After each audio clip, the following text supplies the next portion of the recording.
I'm Brian Scordato, and this is the Idea to Startup podcast brought to you by Tacklebox. We accelerate ideas into real companies through the Tacklebox membership, and we think through startup strategy every Wednesday on the Idea to Startup podcast. You're here because you're thinking about an idea, or you're ready to launch something, or you already launched something and you're running full steam ahead. We're here to help with the counterintuitive stuff. On to it. Today, we're going to talk about three things. We're going to talk about mice. We're going to talk about the best business I've stumbled across in the last 5 years. And we're going to talk about standing out in a crowded market. How to create obvious, real contrast against your competitors in the mind of your customers. We meet founders tasked with this all the time. You're building in a hot or crowded space, and when it's nearly free for anyone to spin up a product and grab a megaphone and shout about how great they are, whether they've built anything impactful or not, how do you, the person building something that'll actually help people, stand out? How do you prove to your customer that you are legit, that you're uniquely qualified, willing, and motivated to help them, especially during the early days when you're starting from zero? Today, I'm going to tell you a story about a guy who keeps mice out of people's houses. And along the way, we're going to help you build a business that'll stand out. We will pull 4 counterintuitive things from our mouse fighting friends business and plop them into a nice framework you can use. And we'll shoot to get you out of here and applying that framework to your business in 20 minutes. Let's go. And if you hadn't already guessed, I know about the mouse guy because we've got mice in our house. That is tough to say out loud because ideally I'd like to live in a house that doesn't have mice, but at least I got a pod out of it. So let's hop into a time machine all the way back to 2 Thursdays ago in quiet, suburban, occasionally boring, but apparently mouse infested Connecticut. As any parents of an 18-month-old know, the only thing better than your kid being awake is your kid being asleep. It doesn't happen as often or for as long as you'd like, but every once in a while the stars align and you find yourself looking at your spouse at 8 p.m. on a Thursday, realizing you've got roughly 45 minutes of glorious freedom before you need to start your own wind down routine. For the magical 45-minute slot we'll talk about today, my wife and I decided to watch a show a friend had suggested, Sugar, on Apple TV, starring Colin Farrell and Holly from The Office. It seemed like a detective show, and we were both getting into it, talking about how impressive it is that Colin Farrell can do an American accent while acting, when we heard something. We looked at each other and both said, hopefully, dishwasher? But we knew it wasn't. A trip to the kitchen confirmed it. Mice. We heard them scurrying and clawing at the inside of our walls like they were scooping out a bagel to cut down on carbs. I jumped into action. We had a few mouse traps lying around in the basement, and I rigged them with some peanut butter. I'd barely gotten back up the stairs before I heard pop, pop, pop, one after the next, like fireworks on the 4th of July. Now, I feel bad about the mice. I really do. But we have a kid and a dog, and mouse poop is super toxic to both. By the way, if you're wondering what Ruby did during all of this, she didn't budge from the couch. To this day, it seems that she has no idea our walls were full of more mice than the opening scene of Ratatouille. She is the best. Back to the story. A quick Google on mice made it clear that this problem wasn't going to fix itself, so my next Google search was for an exterminator near me. Dozens of results popped up, each boasting that they were the best exterminator in my town, most with a rating of 4.6 or higher, and with lots of positive reviews. Every listing looked identical. I recognized most as local branches of bigger names like Terminix or Orkin. We clicked and saw sterile landing pages that seemed to be cut and paste templates where my town name was automatically generated. I assume these were all smaller companies that had been rolled up by private equity firms and put under a big umbrella for efficiency. They each listed their services: pest control, termites, bees, ants, roaches, and on and on. The business model seemed clear. They set up traps and poison for whatever nuisance you have, then they manage those traps and that poison monthly for, well, forever.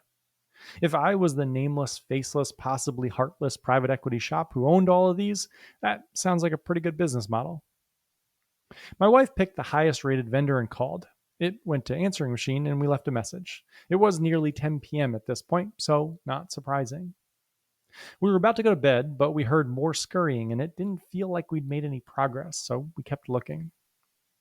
Maybe 10 slots down in the Google search, I saw a listing that leapt off the page. The headline said, quote, "You'll never see a mouse again." And the sentence below said, quote, "Every listing above and below this one uses traps and poison, but those don't work. We'll actually keep mice out of your house. Book a consult now." When I clicked, the website had a giant picture of the owner of the business on the front. It was the first non stock image I'd seen in about 20 minutes. He'd been running this business for 28 years. "I live nearby," the website said, "so I don't use poison because poison ends up in the soil, which ends up in our drinking water and in our pets. And I don't use traps," it said, "because traps kill lots of mice but don't keep them from coming back. I don't want to kill animals, I just want your house to not have them." The site was old and goofy. There were low quality pictures of mice and clip art pictures of a guy scratching his head that said, "Not sure what to do," then a header that said, "We can help." But the unpolishedness of it all was refreshing. The messaging felt like a real person who cared about the results of their actions, and the call to action was striking, a huge contrast from the rest. It said, quote, "You're here because you just heard mice in your walls. That means it's late at night. Everyone else is closed, but you can't wait until working hours to book an appointment. Mice can have 7 to 14 babies every 2 weeks. So book our next slot right now. We're usually available within 24 hours." Then there was a sign up page that asked for my name, email, cell phone, and address. I put it all in and immediately got a text message from the owner's cell. It said that an invoice had been sent to my email and that the first available slot was Friday at noon. That was about 14 hours away. It also said that because both our time was valuable, a consult would be $368 and would be comprehensive. Once I paid, my slot would be booked. At the bottom of the page, there was a link to reviews of that $368 consult itself. I clicked, and people were gushing. The guy was unbelievably knowledgeable, they said, about every bit of their house. This was worth 10x the cost. Every other vendor we saw offered a free consult. This guy was really expensive, but he could come in 14 hours, and he lived in my town, and he cared about my drinking water and my dog, and he took it all seriously enough to put his face on the website. And if he did a bad job, it was clear it would affect him personally. So I paid to lock in my slot. It was 10:49 p.m., and my wife and I went to bed happy. We had momentum. Woo boy, do we have some lessons to pull out of that. Some stuff that'll change your business. And we will get to the 4 big ones after a little smooth jazz. If you've got a startup idea and a full-time job and want to test out the former before you leave the latter, come and work with us. Apply at gettacklebox.com. Over 400 startups have tested and built ideas through our program, and those businesses are now collectively worth over $1 billion. Our program helps you prioritize and execute, and our members and me and the team keep you accountable and give you feedback along the way. Come build with us at gettacklebox.com. Back to it. 1. Build your funnel to match your customers' emotions. There's an exercise we do with founders at Tacklebox called customer journey mapping. The basic idea is to get a big piece of paper and map out the steps that led your customer to your business, the first experience they have with it, and how they feel along that journey. We start by using emojis to show how customers feel at each point in that process, but as we learn more, we dive deeper into those emotions so that our product flow can reflect them properly. A big mistake lots of founders make is to assume that the journey starts at their landing page, but of course it doesn't. It starts way before that, from the moment the customer encounters the problem you're going to solve for them. So for my wife and I, the moment started the second we heard mice in the walls. And that brings us to point number 1. The more detailed you are with the customer journey of your customer, the more likely you are to stand out. This, of course, requires you to pick a customer, because the journey of someone with termites is going to be really different from the journey of someone with mice. And if you try to compromise and help people with both, the specificity of your journey messaging is going to be watered down. Our mouse friend focused on people with mice, which allowed him to realize a few key things. First, that most of the people searching will be searching at night because that's when mice are active. Second, that they had a ton of urgency. It was late, they were trying to go to sleep, and they wanted this solved. And third, that the thing they really wanted was momentum, to feel like they got the ball moving before they could go to bed. If the customer you're targeting has urgency, the feeling you need to deliver is momentum. You need to make the first step of their process blindingly easy. A customer with urgency is going to overpay for momentum, so organize the top of your funnel around that. If you go back and look at our customer journey, the mouse guy acknowledged our urgency at every step. The copy on the Google search result talked about booking a consult immediately. The landing page talked about how fast mice procreate and how other companies weren't open, but you could book a slot with them anytime. And the pricing hit on urgency too. Charging a lot to get started is a feature. It conveys that the process has started with someone serious about fixing your problem.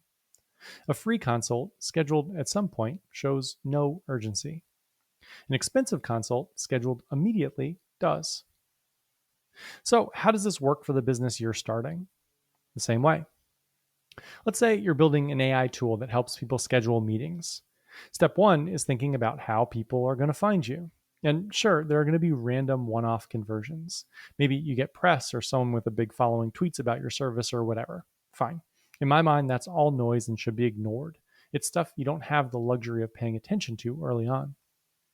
When you've got condensed resources, the only people you can focus on building a flow for are the repeatable, reliable ones, the ones under your control. You need to optimize for people with urgency to solve the problem. So, if 60% of your customers are going to search for AI driven scheduling software because maybe they're fitness coaches and they can't afford a virtual assistant, but Calendly doesn't work either because of the nuances of their clients. Maybe some are virtual, they meet some in a downtown gym, others in an uptown gym, some at home, and on and on. What are they going to search for? And what was the straw that broke the camel's back and caused the search in the first place? And how can you message directly towards that? What do all the other search results say, and how can you play off those, recognizing you'll be read third or fourth or fifth or ninth in that sequence? How can you make it feel like you see your customer, whereas every other listing is just talking about their own company? What does momentum look like in a sentence? What is your version of the mouse guy saying, these other companies all do X, but we do Y, and you need Y now, so let's get started. This all brings us to big point number 2. 2. To create contrast, make a feature fold. My old boss used to encourage all the early stage companies we work with to do what he called a feature fold. You'd take a piece of paper and fold it in half the long way so your paper had 2 big long columns. Then on one side, you would write all the features all of your competitors had. Then on the other, you'd write out the features you planned to have. The idea was to make sure that there was no overlap. If your competitors all offer a certain service as table stakes, it's logical to assume that you've got to offer that too. But the best thing you can do is to not offer it. To assume that customers that want that feature are happy with the competitor's offering, because it's unlikely you can win on that feature or a combination of all the features your competitors offer anyway. You don't want to play the game with all the competition. You want to play the game with none. So, strategically, the best thing you can do is offer nothing that your competitors do, then find the customers that need something else. This leads you to the most compelling marketing message on earth. Everyone thinks you solve X problem with Y feature, but they are wrong. To actually solve Y the way you want it solved, you have to do Z. It's a bit counterintuitive, but it is true. If you can write that messaging, people will convert. Our mouse friend did this in his Google ad. Every other company on the Google result uses traps and poison, he said. Those don't work for people that want mice gone permanently, and they're bad for the environment and for your town. The wink and nod is, if it feels like throwing poison and traps at a problem indefinitely doesn't seem like a great solution, trust your instincts. It's not. Not offering what your competitors offer is also an enormous favor to your customers. Your customers are burdened with a decision. They're looking at a bunch of service providers and trying to figure out which one to pick. The best thing you can do is to help them make that decision. If you are in situation X and you believe Y, we can help you. But if you're in another situation or you don't believe Y, we can't. Go with the competitors. This creates a favorable decision for you. Everyone else does one thing, we do something else, encourages your customer to decide if they want the other thing or your thing. But in the back of their mind, they know that if they choose the other thing, they're just setting themselves up to have to make another set of decisions. Which of all of these companies that all do the same thing should they choose? But if they decide that your unique approach is best, they are done making decisions. By offering a different feature, you cut down on the number of decisions your customer has to make. And humans hate decisions. We will avoid them at any cost. Saving your customers a decision will get you more business. Mouse Guy saying, everyone does traps and poison and only I don't, makes me decide between traps and poison and not traps and poison. This led me to not traps and poison, and possibly subconsciously because I knew if I decided to go the poison route, I would have to make a whole new set of decisions around which exterminator I would choose. So it made working with this guy actually pretty easy. Mouseman wins again. 3. Take yourself seriously. This one is a bit of an epidemic amongst founders. It seems like a good idea to beat your competitors on price. If you use the feature fold we talked about above, you'll feel like you absolutely have to beat your competitor on price because you aren't offering as many features as they are. But when a customer is new to your business, they'll take your cues as to what type of business you are. If you're cheaper than the competition, you'll attract customers interested in paying the least amount of money they possibly can to get a job done. These are horrible customers. If price is the variable they're choosing you on, you're in a race to the bottom. Someone will price below you and you'll lose all your business. Never build anything for people that add up input costs to make a decision. Also, when you have a lower price, people assume your product isn't as good. They take your cue. Even when founders know this, they still like the idea of charging less because they think it lets them off the hook. If you make a mistake but didn't charge a lot for it, no one's going to be mad, right? This obviously sounds silly when you say it out loud, but it's the core thinking for most founders. If you charge a lot, you're on the hook to deliver a lot. And who's to say you can even do that? Charging less than the competition is a way of telling people to not take you too seriously because you aren't taking yourself all that seriously. It is also a way to guarantee you don't survive. When you're a startup or a new business, you'll need your first set of customers to pay a big margin. It'll likely be the biggest margin you'll ever make because theoretically, these are the customers that can't get their niche hard problem solved well by anyone else. You've decided to focus on it, and solving it creates a ton of value. Then, as you grow, you'll move to the right of the adoption curve and you'll charge less because the problem you solve will be less painful and urgent than it was for your first customers. Early on, you've got to put yourself on the hook to attract the customers willing to pay you a big margin, because that margin is going to fund your business and allow you to move to the right of that adoption curve. So pick a specific customer and take yourself seriously. Charge a lot to solve a hard problem and then bust your ass to solve it. Narrow your scope to make sure you can do it. Don't compromise on price, compromise on customer. Narrow that range. Fewer customers, more value. For our calendar example, start with the weird outlier niches that have lots of qualifiers for scheduling and will get enormous value from those nuances being solved. The mouse guy takes himself seriously, and that is ridiculously attractive as a potential customer. He won't meet with you unless you pay a big chunk of money up front because his time is valuable and he's only interested in people likely to work with him, the ones that already buy into what he's about. He doesn't want to get there and then have to convince you. He wants there to be a 90% chance you're going to work with him after the consult, even before he shows up. He wants to speak to the people already listening. Promise a lot, charge a lot, over-deliver. That is how you build a business. 4. The things other people stink at. I'm going to do another podcast on the Mouse Guy's product and stack because I think it is just about as brilliant as his marketing. I was going to squeeze it into this episode, but the guy deserves 2 pods. But I will end with something he said to me while we were walking around my house checking for mouse entry points. He had such a ridiculous amount of enthusiasm for his job that I had to ask, how did he find it? How did he decide that protecting people's houses from mice was his calling? Well, that's an interesting one, he said. while lying on his back next to the foundation of my house trying to mimic the point of view of a mouse. I've always felt that the best way to figure out what you want to do in life isn't to think about what you're best at or what'll make you the most money or even what you get most excited about. I've always thought the best way to figure it out was to look at what other people are weirdly terrible at. The things that you just can't believe they can't do well or don't want to do at all. For me, I always wanted to buy a house, he said. And once I bought it, I wanted to know how everything in it worked, how the HVAC worked and the plumbing and electricity. It was by far the biggest purchase of my life, and every bit of it was fascinating.